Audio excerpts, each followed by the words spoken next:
Aujourd'hui, le texte de base sur lequel nous nous pencherons est Galates chapitre 4, du verset 21 au verset 30. Dites-moi, vous qui voulez être sous la loi, n'entendez-vous point la loi? Car il est écrit qu'Abraham eut deux fils, un de la femme esclave et un de la femme libre. Mais celui de l'esclave naquit selon la chair, et celui de la femme libre naquit en vertu de la promesse. Ces choses sont allégoriques, car ces femmes sont deux alliances. L'une du mont Sinaï, enfantant pour la servitude, c'est Agar. Car Agar, c'est le mont Sinaï en Arabie. Et elle correspond à la Jérusalem actuelle, qui est dans la servitude avec ses enfants. Mais la Jérusalem d'en haut est libre, c'est notre mère. Car il est écrit « Réjouis-toi stérile, toi qui n'enfantes point. Éclate et pousse des cris, toi qui n'as pas éprouvé les douleurs de l'enfantement. Car les enfants de la délaissée seront plus nombreux que les enfants de celle qui était mariée. Pour vous, frères, comme Isaac, vous êtes enfants de la promesse. Et de même qu'alors, celui qui était né selon la chair persécutait celui qui était né selon l'esprit, ainsi en est-il encore maintenant. Mais que dit l'Écriture? Chasse l'esclave et son fils, car le fils de l'esclave n'héritera pas avec le fils de la femme libre. Donc ici, Paul nous donne une grande lumière sur Abraham et les deux femmes qu'Abraham eut. Donc, comme vous le savez, c'est une histoire que vous verrez à partir de Genèse 12. Abraham eut deux femmes. D'accord? Abraham est un homme que Dieu a choisi. Et c'est le patriarche donc du peuple d'Israël, l'ancêtre du peuple d'Israël. Donc Abraham eut deux fils à travers deux femmes. Une femme qui était Agar, donc Sarah était stérile, ne pouvant pas enfanter, d'accord. Abraham s'est tourné vers son esclave, Agar, et d'Agar, cette égyptienne, est né Ismaël, un fils Ismaël. Ensuite, plus tard, Sarah va justement, Dieu va accomplir sa promesse et Sarah va avoir Isaac. Donc ici, Paul nous donne une grande lumière. Ici, il nous précise en fait que c'était une allégorie, c'était une image, et qu'en fait ces deux femmes symbolisaient deux alliances. La première, Agar, d'accord, qui est l'alliance qui a été contractée sur le mont Sinaï, bien sûr avec Moïse, d'accord. Donc l'alliance où justement la loi a été reçue, la première alliance. Et donc il correspond aussi, il nous le précise, à la Jérusalem actuelle avec ses enfants, c'est-à-dire donc les Juifs. Et la deuxième alliance, la nouvelle alliance, d'accord, qui est symbolisée, imagée par Sarah, d'accord. Paul dira c'est notre mère, c'est la Jérusalem d'en haut, d'accord, qui a pour fils Isaac.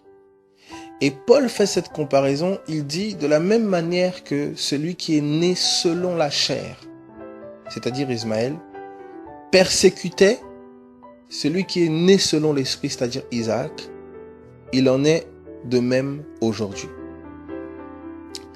Donc, ceux qui étaient sous l'ancienne alliance persécutaient ceux qui étaient sous la nouvelle. C'est très important. Nous voyons ici l'origine principale de la persécution des premiers chrétiens. Les premiers chrétiens juifs étaient principalement persécutés par ceux qui ne voulaient pas renoncer à l'ancienne alliance pour embrasser la nouvelle alliance. Et vous allez constater que cette même persécution est profondément d'actualité aujourd'hui. Alors il est important de comprendre quelque chose de fondamental dans ce que nous allons lire dans Galates chapitre 4 à partir du verset 4. Nous allons voir ensemble quand est-ce qu'a débuté la nouvelle alliance. Dans Galates chapitre 4 à partir du verset 4, on nous dit ceci. Mais lorsque les temps ont été accomplis, Dieu a envoyé son Fils, né d'une femme née sous la loi, afin qu'il rachetât ceux qui étaient sous la loi, afin que nous reçussions l'adoption. Ok. Donc, à travers différents passages, nous allons voir en fait cette confrontation entre l'ancienne alliance et la nouvelle alliance. Donc déjà, on nous apprend ici que Jésus est né d'une femme et sous la loi. Très important de le comprendre. Quand Jésus est venu, il était sous la loi.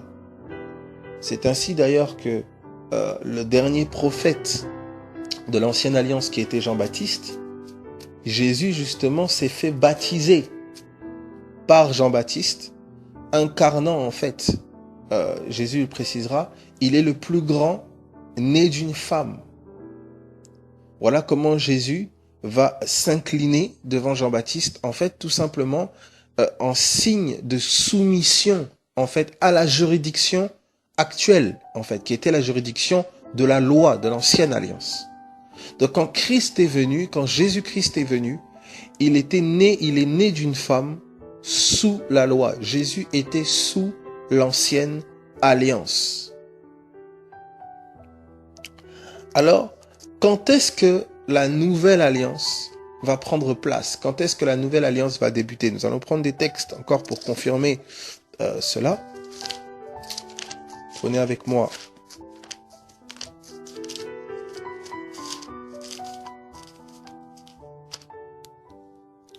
Matthieu 10, donc à partir du verset 5. Matthieu 10, verset 5. Tels sont les 12 que Jésus envoya après leur avoir donné les instructions suivantes. N'allez pas vers les païens et n'entrez pas dans les villes des Samaritains. Allez plutôt vers les brebis perdues de la maison d'Israël. Donc Jésus ici, dans Matthieu chapitre 10, interdit strictement à ses disciples, donc il choisit des disciples, les envoie maintenant faire la même œuvre que lui,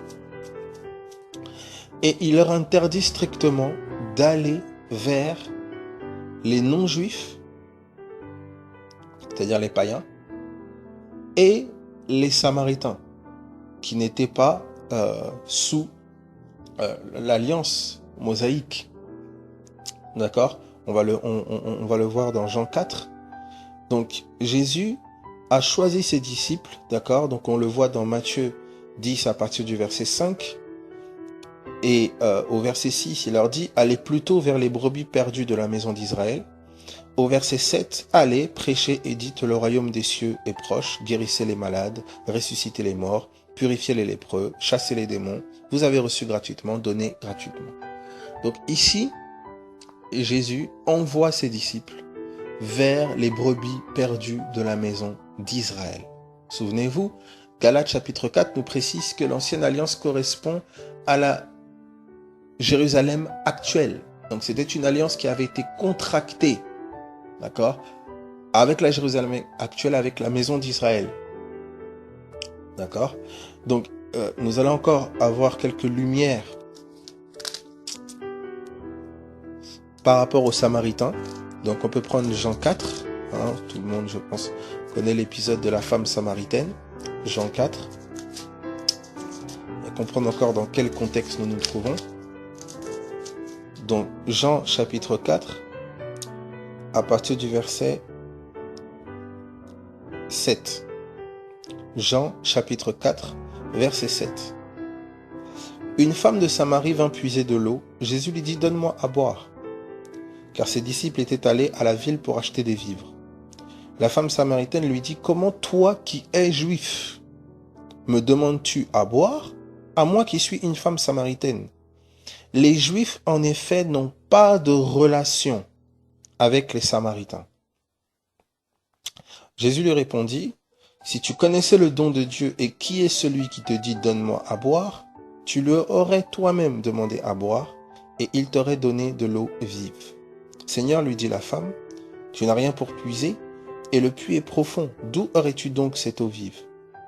Es-tu plus grand que notre père Jacob, qui nous a donné ce puits et qui en a bu lui-même, ainsi que ses fils et ses troupeaux? Vous notez ici, es-tu plus grand que notre père Jacob? Jésus lui répondit, quiconque boit de cette eau aura encore soif. Et celui qui boira de l'eau que je lui donnerai n'aura jamais soif, et l'eau que je lui donnerai deviendra en lui une source d'eau qui jaillira jusque dans la vie éternelle. Ici, Jésus faisait allusion au Saint-Esprit. Vous voulez le voir dans Jean 7, on aura l'occasion de le voir. La femme lui dit, Seigneur, donne-moi de cette eau, afin que je n'ai plus soif et que je ne vienne plus puiser ici. Va, lui dit Jésus, appelle ton mari et viens ici. Nous allons passer rapidement au verset 20, le verset 19, pardon. Seigneur, lui dit la femme, je vois que tu es prophète.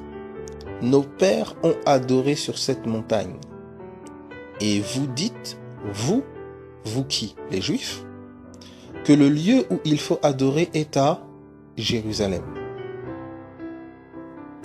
21. Femme, lui dit Jésus, crois-moi, l'heure vient où ce ne sera ni sur cette montagne, ni à Jérusalem que vous adorerez le Père. Vous adorez ce que vous ne connaissez pas.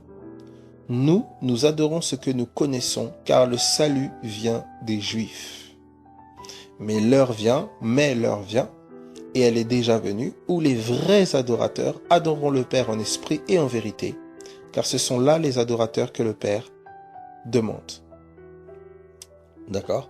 Donc ici, on a de manière claire un passage qui nous montre que les Samaritains n'étaient pas en fait dans l'alliance mosaïque. D'accord? Pour eux, le lieu d'adoration n'était pas à Jérusalem. D'accord? Donc ils n'étaient pas entre guillemets juifs. Donc ça nous appuie encore le texte de Matthieu 10 où Jésus en fait dit n'allez pas à ses disciples, n'allez pas vers les non-juifs, c'est-à-dire vers les païens et vers les Samaritains, mais n'allez que vers les brebis perdues de la maison d'Israël. D'accord? Donc par ces textes nous comprenons que Jésus est né d'une femme sous la loi, donc l'ancienne alliance, et faisait un ministère, d'accord, en faveur, orienté vers la maison d'Israël, vers les brebis perdues de la maison d'Israël. D'accord? Nous allons voir le psaume, chapitre 2, rapidement. Psaume, chapitre 2. Donc Jésus, selon ce que nous voyons, est né d'une femme sous la loi et a été envoyé vers les brebis perdues de la maison d'Israël. C'est ce qu'il a fait aussi pour ses disciples. Jésus n'est pas venu pour les non-juifs, dans un premier temps, je précise. Ici, on va avoir une lumière fondamentale. Donc, il faut bien comprendre que le Jésus que l'on connaît des évangiles est venu dans le cadre de l'ancienne alliance. D'accord? Nous allons voir qu'en fait, c'était une période de transition entre l'ancienne alliance et la nouvelle alliance.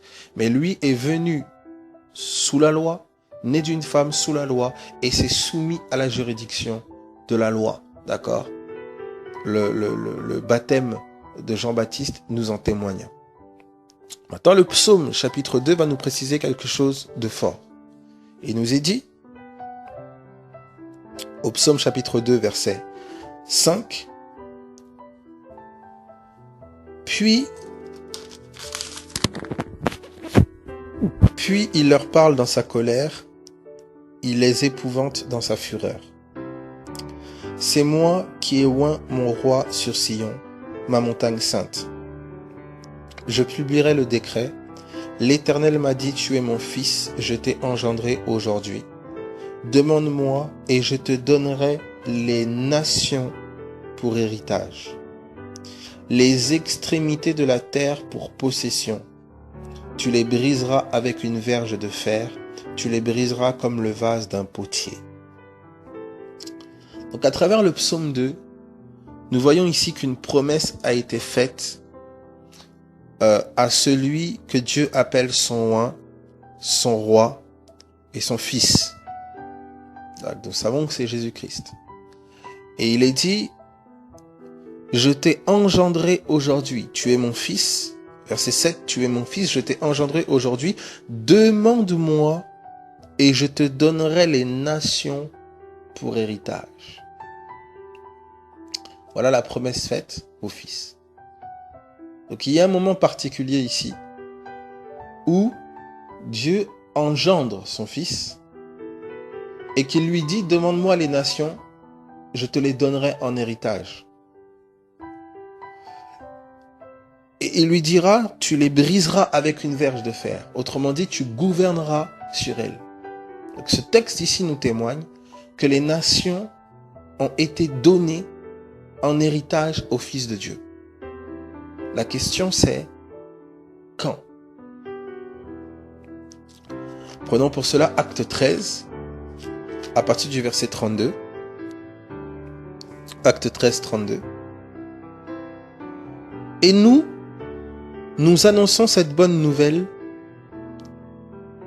que la promesse faite à nos pères, Dieu l'a accomplie pour nous, leurs enfants, en ressuscitant Jésus,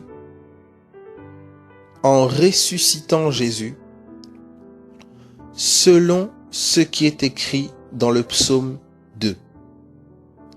Tu es mon fils, je t'ai engendré aujourd'hui. Qu'il est ressuscité des morts de telle sorte qu'il ne retournera pas à la corruption. C'est ce qu'il a déclaré en disant, je vous donnerai les grâces saintes promises à David, ces grâces qui sont assurées. D'accord? Donc ici, notez, au verset 33, Dieu l'a accompli. Accompli quoi? La promesse faite à nos pères. Dieu l'a accompli pour nous, d'accord? En ressuscitant Jésus, d'accord? Selon ce qui est écrit. Tu es mon fils, je t'ai engendré aujourd'hui. Donc ce passage-là, tu es mon fils, je t'ai engendré aujourd'hui, correspondait à la résurrection de Jésus-Christ. Et souvenez-vous que nous avons lu dans le psaume 2 que tu es mon fils, je t'ai engendré aujourd'hui était suivi de demande-moi les nations et je te les donnerai en héritage. Autrement dit, les nations ont été données au Christ ressuscité. C'est un point important que nous devons soulever, que nous devons poser. C'est un point très important. Parce que certaines personnes victimes, je dirais peut-être et avec ruse, nient la résurrection de Jésus. Donc, ni le Christ à qui les nations ont été données. Donc, ni la nouvelle alliance. Et mettent donc à la place d'autres prophètes, soi-disant à qui les nations auraient été données, etc., etc. Nous aurons l'occasion, dans un autre volet, de rentrer en détail par rapport à cela. C'est important que vous puissiez comprendre qu'il y a eu deux phases à la venue du Messie. Il est né d'une femme sous la loi Et ce Messie était venu pour la maison d'Israël, pour les Juifs, pour les brebis perdues de la maison d'Israël. Il opérait en tant que prophète dans le cadre de l'ancienne alliance. Et c'est ainsi que Moïse dira que Dieu vous suscitera un prophète comme moi. D'accord? En faisant référence bien sûr à Jésus, qui devait sortir en fait le peuple d'Israël de la captivité, exactement comme Moïse avait eu à sortir le peuple d'Israël de la captivité égyptienne. Ce même prophète devait sortir le peuple d'Israël d'une certaine captivité. Quelle était cette captivité? La captivité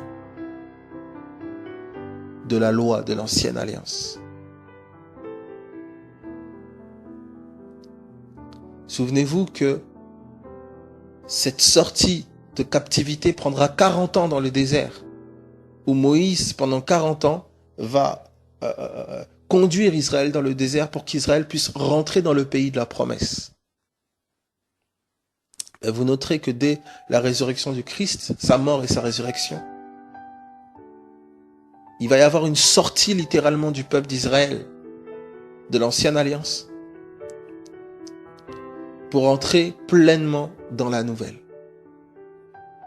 Nous verrons que ça a été symbolisé par la destruction du temple à l'an 70 qui a eu lieu exactement 40 ans après justement l'établissement de la nouvelle alliance, donc la sortie du peuple d'Israël de l'ancienne alliance. Donc vous allez voir ces parallèles qui sont relativement clairs. Donc Jésus est venu premièrement vers les brebis perdues de la maison d'Israël, qui correspondait à la Jérusalem actuelle, qui est dans la servitude avec ses enfants. Ces mots doivent sonner à vos oreilles. Servitude, esclave, esclavage. Exactement comme Israël a pu être esclave en Égypte. Et donc Jésus, exactement comme Moïse, a fait sortir Israël de l'Égypte, a fait sortir Israël de l'ancienne alliance. Alors vous me demanderez, mais comment puis-je comparer Jérusalem, l'ancienne alliance, à l'Égypte? Alors, nous avons un texte qui est assez explicite, qui se trouve dans le livre d'Apocalypse. Apocalypse 11, verset 8. Et leurs cadavres seront sur la place de la grande ville. Donc ici, ça fait référence à 2 témoins. Nous aurons l'occasion d'entrer en détail. La grande ville qui est appelée dans un sens spirituel, Sodome et Égypte, là même où leur Seigneur a été crucifié. D'accord? Donc à travers ce texte, nous comprenons que là où leur Seigneur a été crucifié, donc à ces 2 témoins, nous savons que le Seigneur n'est personne d'autre que le Christ, qui a été crucifié où? À Jérusalem, la fameuse grande ville, qui est appelée dans un sens spirituel comment? Sodome et Égypte. Donc, spirituellement, Jérusalem était comparée à l'Égypte. Donc, de la même manière que Moïse fit sortir Israël d'Égypte et qu'il les conduit pendant 40 ans dans le désert pour les faire entrer dans le pays promis, de la même manière, Jésus-Christ, Moïse le dira, il vous suscitera un prophète, Dieu vous suscitera un prophète comme moi. Jésus-Christ, dans un ministère prophétique, devait faire sortir Israël de l'ancienne alliance pour la faire entrer dans la nouvelle. Et vous allez voir, cette période de 40 ans a été la période justement où, de l'an 30 à peu près jusqu'à l'an 70, d'accord, où justement le temple et la ville sainte ont été détruites. C'est signe en fait de l'entrée effective dans la nouvelle alliance. Vous allez voir que c'est cette période de 40 ans de désert, de persécution, on aura l'occasion de voir ça de manière, période où les épîtres ont été écrites, nous verrons cela de manière plus claire. Donc ce que j'ai voulu mettre en lumière aujourd'hui avec vous, c'est l'ancienne alliance et la nouvelle alliance. Et bien comprendre que Dieu voit le monde selon ses alliances, selon les alliances qu'il a avec lui. Il y a une première alliance qui a été contractée, qui est l'alliance qui a été contractée sur le mont Sinaï, qui avait un médiateur, qui était Moïse. Et il y a une seconde alliance qui a été contractée avec Jésus-Christ, au travers de Jésus-Christ. C'est pour ça d'ailleurs que Hébreux 1 nous précisera que dans les temps anciens, Dieu a parlé à nos pères par les prophètes. D'accord? Et dans les temps actuels, en fait, Dieu nous a parlé par le Fils. D'accord? Donc Dieu s'est adressé à travers deux alliances à l'humanité, à travers une première alliance qui était fondée sur la loi et une seconde alliance qui était fondée sur l'Esprit, d'accord?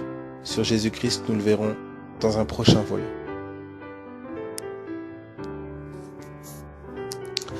Donc dans un prochain volet, nous verrons de quelle manière ceux qui étaient sous l'ancienne alliance, de quelle manière l'ancienne alliance a échoué.